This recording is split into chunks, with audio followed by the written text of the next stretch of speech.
ఈరోజు 19వ తారీఖు 20, 21, 22, 23 రిలీజా 21 జస్ట్ ఇంక 3 డేస్లో ఇది జనం ముందుకు వెళ్ళబోతున్న సినిమా. ముఖ్యంగా ఈ సినిమాకి ఇక్కడ టేబుల్ ఈ డయాస్ మీద కూర్చున్న వాళ్ళ అందరూ కూడా సినిమా తప్ప మరొకటి తెలియని వాళ్ళు. సినిమా కోసం ఇంచుమించు లైఫ్ అంతా సినిమా మీదే బ్రతికిన వాళ్ళు. ఏదో డబ్బులు సంపాదించడం కోసం సినిమాల్లో చేసి దాని ద్వారా బెనిఫిట్ అవుదాం అనుకున్న వాళ్ళకంటే ఇండస్ట్రీని బాగు చేయడం కోసం కష్టపడ్డ వాళ్ళు వీళ్ళంతా. బహుశా ఇప్పుడున్న జనరేషన్కి తెలియదు. ఇండస్ట్రీ పుట్టిన తర్వాత హీరోస్లో కృష్ణ గారు కష్టపడ్డంత గట్టిగా కష్టపడ్డ హీరో లేరు. రోజుకి 3 షిఫ్టులు చేసిన ఏకైక హీరో కృష్ణ గారు. అది నా కళతో చూసిన వాడు.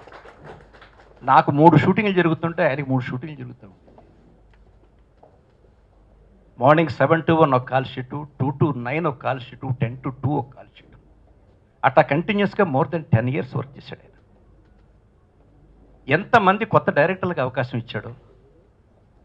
ఎవరైనా కొత్త ప్రొడ్యూసర్లు, ఎంతమంది కొత్త ప్రొడ్యూసర్లు ఇవాళ ఆ రోజుల్లో సినిమా తీయాలంటే నాగేశ్వరరావు గారికి 5.5 సినిమాలు సంవత్సరానికి, రామారావు గారికి 8 సినిమాలు. అవి ఫిక్స్డ్ ప్రొడ్యూసర్స్. కొత్త ప్రొడ్యూసర్లు రావాలంటే రామారావు గారికి మ్యాక్సిమం 2 వచ్చేవారు. 2కి అవకాశం దొరికేది. నాగేశ్వరరావు గారి దగ్గర 1కి అవకాశం దొరికేది. 20 మంది ప్రొడ్యూసర్లకు అవకాశం ఎవరి దగ్గర దొరికేది అంటే ఒక కృష్ణ గారి దగ్గర. అంతమంది ప్రొడ్యూసర్లు రాగలిగారు, అంత కష్టపడగలిగారు. ఆయనతో పాటు అలాగే విజయనపల్లి గారు, మా చెల్లాయి, రాక్షసి, పని రాక్షసి. దర్శకత్వం అలాగే వహించింది, సినిమాల్లో యాక్టింగ్ అలాగే చేసింది. అలాగే ఇక్కడున్న మోహన్ బాబు తెల్లవారులు రాత్రి 2, 3, 4, 5 అయినా సరే మళ్ళీ తెల్లవారితే 6 గంటలకు మేకప్ వేసుకుని 7 గంటలకు సెట్లో ఉండేవాడు. అలాగే నరేష్. అలాగే ఇండస్ట్రీకి వచ్చిన తర్వాత దిల్ రాజు. పని పని పని సినిమా తప్పేం లేదు. ఎందుకు చెప్తున్నానంటే కష్టపడి పట్టుదలతో పైకి వచ్చిన వాళ్ళు ఈ వేదిక మీద కూర్చున్నవాళ్ళు.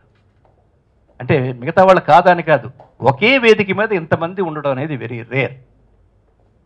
ఎందుకోసం వచ్చామంటే ఆ కుర్రాన్ని, నవీన్ని మనసారా ఆశీర్వదించడానికి, అభినందించడానికి వచ్చాం. Very different because there are several entertaining films that are made, but the script of Miro Evrak Kotesh Virudu is very unique. And the moment I was told that you're supposed to play Priya, a super rich girl, I was very happy, honestly, because I was convinced